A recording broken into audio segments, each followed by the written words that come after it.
છોટાઉદેપુર નગરમાં પાણીના ન જીવા ઝઘડામાં ઠપકો આપવા બાબતે અંગત અદાવત રાખી બે વ્યક્તિ પર ચાકુ વડે જાહેરમાં જીવલેણ હુમલો કરવામાં મળતી માહિતી અનુસાર છોટાઉદેપુર નગરમાં અજમેરી મહોલ્લી રહેતા પઠાણ ગુલામ ફરીદ તથા ઇમરાન ખાન છોટાઉદેપુર નગરમાં આવેલ ગઢવીની હોટલમાં ચા પી રહ્યા હતા। તે દરમિયાન છોટાઉદેપુર નગરના જ મુબશિર તથા સોહેલ સન્ની બારોટ નામના યુવાનોએ ગામના જ બે યુવાન ગુલામ ફરીદ તથા ઇમરાન ખાન ચાકુ વડે જીવલેણ હુમલો કરતા બંને શખ્સોને લુહાણી હાલતમાં નજીકની હોસ્પિટલમાં ખસેડવામાં આવ્યા હતા, પરંતુ ગુલામ ફરીદ ખાનને હાથોની નસો કપાઈ જતા તેઓને વડોદરા રિફર કરવામાં આવ્યા। ઘટનાની જાણ છોટાઉદેપુર પોલીસને કરાતા પોલીસે કાયદેસરની કાર્યવાહી કરેલ છે।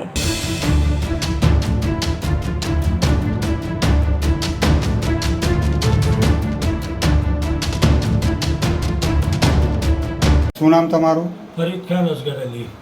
શું થયું? હું ગરબીને તઈ ચા પીવા બેસા હતા, ત્યાં આ મુબશિર આવ્યો કે હાફિઝજીનો છોકરો અને બારોટ તમારે હું ચેક કરીને કે મારા પપ્પાથી ઝઘડો કર્યો ને કે તારા પપ્પાએ અમને ગાળો બોલી છે, અમે થોડી બોલી।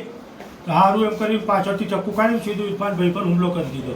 મેં બચાવવા માટે હાથ ઉપાડ્યો તો મારા હાથ પર ચક્કુ મારી દીધું, બે નસો કાપી નાખી। શું નામ તમારું? ઇરફાન ખાન। શું બનાવ બન્યું? અહીં લારી પર ગરમી ત્યાં ચા પીવા ઊભા હતા, ત્યાં મુબશિર અને સોહેલ બારોટ આવીને શું કરવા રાત્રેમાં પપ્પાને જોડે મગજમારી કરતા હતા, પપ્પુભાઈને તમે એમ કહીને સીધા ચક્કુને ના ઘા ચક્કુ કાઢી પાછળના ખિસ્સામાંથી અને સીધા મારા પેટમાં હુમલો કર્યો તો મેં બચાવ માટે હાથ આગળ કર્યો, હાથમાં મને ઈજા થઈ।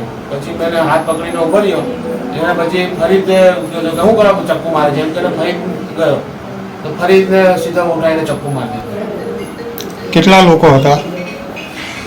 બે જણા હતા। એ શું નામ એ લોકોનું? મુબશિર પઠાણ અને સોહેલ બારોટ। એ લોકો ક્યાં રહે છે?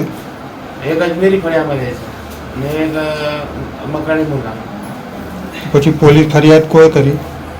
પોલીસ ફરિયાદ કરી ને મેં